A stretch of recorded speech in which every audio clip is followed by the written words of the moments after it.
Now, there is a question. How did Hawa, or Eve, may peace be upon her, come about? It's a very interesting question, and it has a beautiful answer. According to some of the narrations, Adam alayhi salam was the only species, the only of his kind, mankind, one. There was no one else. Naturally, he was feeling lonely because the angels, there are so many, there are so many, me, I'm only one. So he used to want company. He used to ask Allah for company, something that would grant him comfort. One day when he got up, he noticed someone looking very similar to him. What do we learn from this? A woman was given to a man as a gift after great prayer. MashaAllah. So we ask Allah subhanahu wa ta'ala really to make us from those who can appreciate that and who can understand it. Because many people forget this and they don't realize that this woman was actually a gift. But let me quickly also remind the sisters, live your lives in such a way that you are like a gift, not a burden. Ameen. So Allah subhanahu wa ta'ala says that this Adam alayhi salam had Hawa standing right next to him, and the Quran says at the beginning of Surah An-Nisa, Allah makes mention of how He created a woman. أعوذ بالله من الشيطان الرجيم بسم الله الرحمن الرحيم يا أيها الناس اتقوا ربكم الذي خلقكم من نفس واحدة وخلق منها زوجها وبث منهما رجالا كثيرا ونساء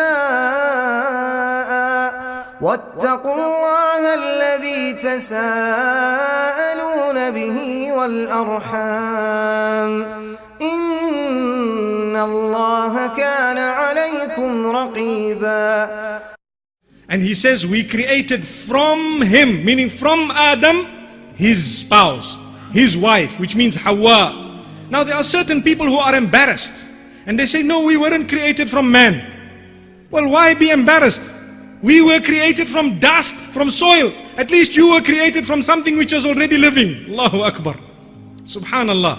There is nothing embarrassing. We are there right now. Let's talk of where we are now. This is history. No need to deny a sahih hadith and no need to deny a verse of the Quran.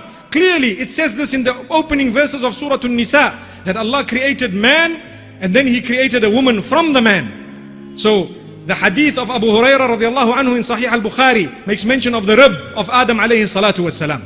There is nothing wrong with being created from a rib. And when the hadith speaks about how a rib is bent and how the top of it is bent, and if you try to straighten it you might crack it, so be very, very careful how you treat your women. I think a lot of the women don't understand that hadith and they take it personally and they take it wrongly. They think it's an insult. Wallahi, it's not. All it is telling the men folk that be careful how you handle the women, be very kind to them, be very tolerant, and be very, very patient with them, because if you want to straighten them like a pin, you might end up cracking them, which is true. You can't have your wife exactly as you want. No two human beings are the same, not at all. You know, when I was young, we were always told the 5 fingers are not the same. One day my dad came along and he says, well, if you make an effort, they can all be one. You see, you need to bend one and change the other one and do this to the other one, then you get all of them in one line. So it means an effort is required for us to be on par. There is a give and take. May Allah subhanahu wa ta'ala grant us goodness.